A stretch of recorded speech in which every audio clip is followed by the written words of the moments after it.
What's up, YouTube, and welcome to Travel Adventures with Eric B. I'm Eric B, and today we're going to talk about 12 things that you should know before you come to Boston, Massachusetts. Let's go. Let's get the party started. Welcome to Travel Adventures with Eric B. I'm Eric B. If you're new here, I offer travel advice. I am a solo traveler, and I do vlogs to help you travel better and more efficiently. The first thing you should know about Boston, Massachusetts is you should know about the weather. And when I talk about the weather, if you come here during the summer or the fall, this is a gorgeous city, especially during the fall when the leaves are changing and they're brown and they're beautiful and everything as far as the weather is great.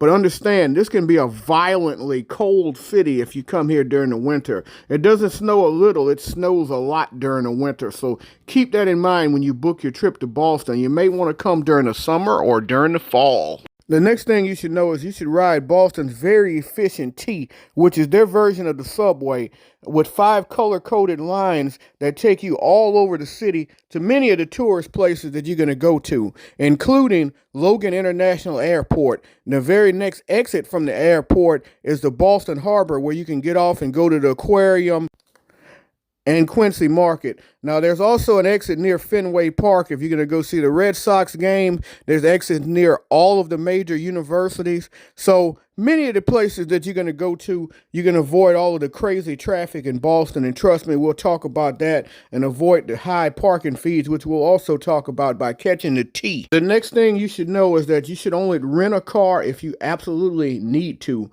Now, I've rented a car on a couple of my trips to Boston, and I didn't on my last couple. Now, if you're going to go to New Hampshire, or which is beautiful, or Vermont, or you're going to go drive up to Maine, by all means, enjoy New England and rent a car. But if you're just going to go around the city, I suggest you take the T, because it's just not worth it to rent a car. You're going to have to pay to park everywhere. You're going to have to deal with horrible traffic in Boston. So unless you're going to go out to the areas near Boston, I say don't rent a car. Next thing you should know is about the parking and the traffic. And I know I'm hitting a heavy theme on transportation and driving, but the thing is, in Boston, the traffic is awful and the parking situation is extremely expensive. So, and I learned this my first couple trips. I didn't enjoy my time in Boston nearly as much because I was in a rental car dealing with traffic, dealing with parking, not being able to get close to the tourist attractions as I want to because of the parking situation, or if I did have to pay an exorbitant amount. So I learned my lesson with that. But yeah, definitely the parking and the traffic can mess up your trip a little bit, so be mindful of that if you're staying within the city. The fifth thing you should know is about the incredible architecture.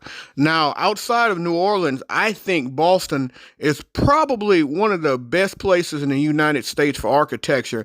And it's such an old city that these buildings, they have so much character in them. And it's very European. It's one of the most European cities in the U.S. Some would argue that it's the most European city in the U.S. But, you have the cobblestone streets and everything like you do in Europe. But the buildings and the architecture, it's amazing. I put it right there with New Orleans, Chicago. Those cities have amazing architecture. Obviously, the architecture here is a little different than New Orleans, but it's amazing architecture. Boston being one of the oldest cities in the U.S., the first in a lot of things as far as cities in the U.S., older, also has some very interesting architecture.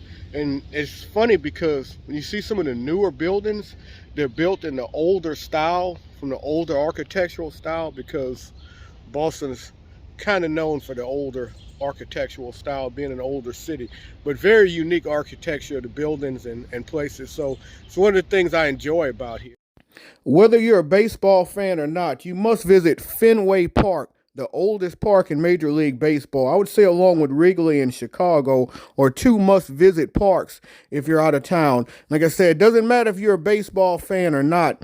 You can go support your team like I did with my Tampa Bay Rays. This park was built back in 1912. In 2022, Fenway Park was added to the list of the National Register of Historical Places in the U.S.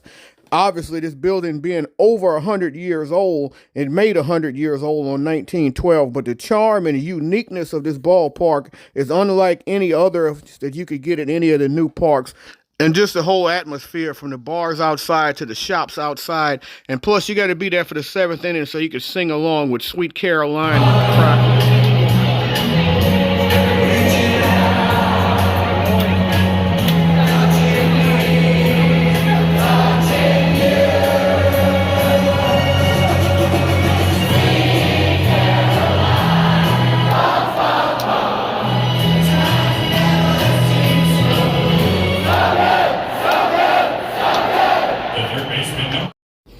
Boston is arguably the most historic place in the U.S. It has a rich history dating all the way back to it was founded in the 1630s by the English Puritans, considered the birthplace of the American Revolution. Between 1630 and 1795, the history of Boston is extremely rich. And going along with that history here in Boston, you must do the Freedom Trail, which is a 2.5 mile long path through the city that passes through 16 locations significant to the history of the United States, marked largely by brick, and travels through the oldest park in America, Boston Commons, which is also must visit. A must visit when you're in Boston is Quincy Market, opened way back in 1826 and is designated National History Landmark since 1996. This is one of the largest market complexes in the U.S., built way back then when there wasn't very many large market complexes. This place has over 50 shops, tons of restaurants, food court area. You can also get outside entertainment in a Freedom Alley where people speak at. Usually, if you're going to find entertainment, jugglers, things like that, usually you find those during the fall and during the summer, obviously, because the winter times when the weather is so bad, not a lot of people hanging around outside. But this is a beautiful place just to come out and really enjoy yourself. And there's lots of rich history here, right next to Faneuil Hall, by the way. By the way, you should also go in next door and check out the shop at Faneuil Hall. Faneuil Hall is referred to as the home of free speech and the cradle of liberty.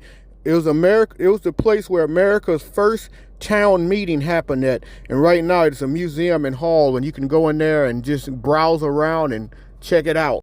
Want to get amazing views of the city and a relaxed atmosphere?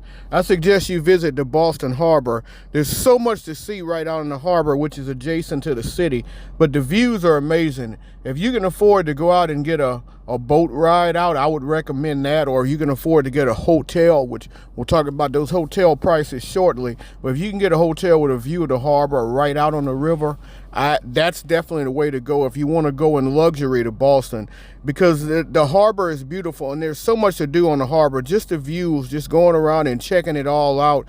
You got the Boston Tea Party Ship Museum. And one of the other things that I really like about Boston too is that the airport's right there near the harbor, so you get amazing views of the runway of the planes getting ready to take off. And the aquarium's right there on the harbor. The New England Aquarium is an excellent aquarium. You should definitely check it out.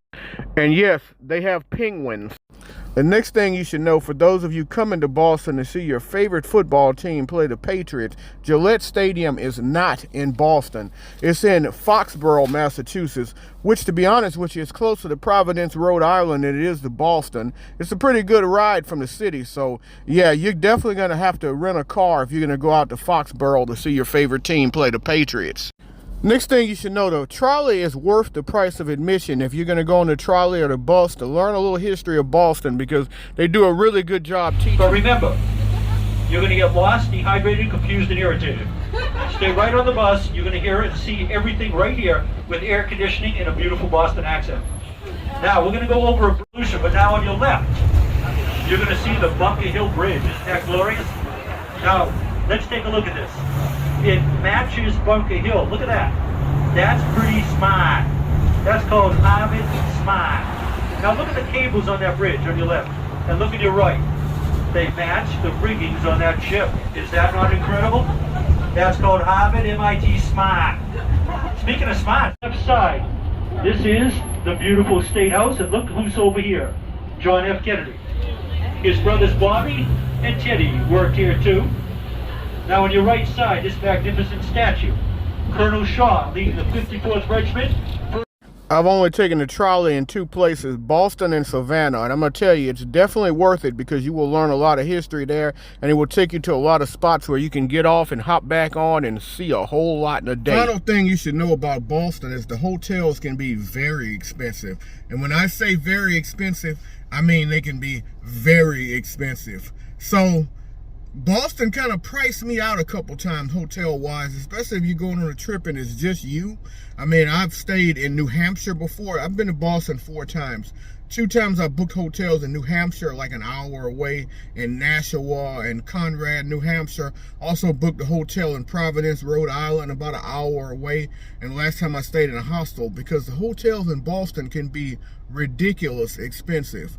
However, if you're going with a group of people, a couple people, 2, 3 people, and you can split the room, it's not that bad. But yeah, I mean, if you're one person and you're going, you're not going to necessarily want to go spend $300, $400 a night for a room. So do a lot of research on the rooms in Boston, seeing if you can find a hotel reasonably priced. If you can't use points, points obviously would help out a whole lot. But see if you can find reasonably priced hotels in Boston. Do a lot of research before you go, because those rooms, they can be really expensive in Boston.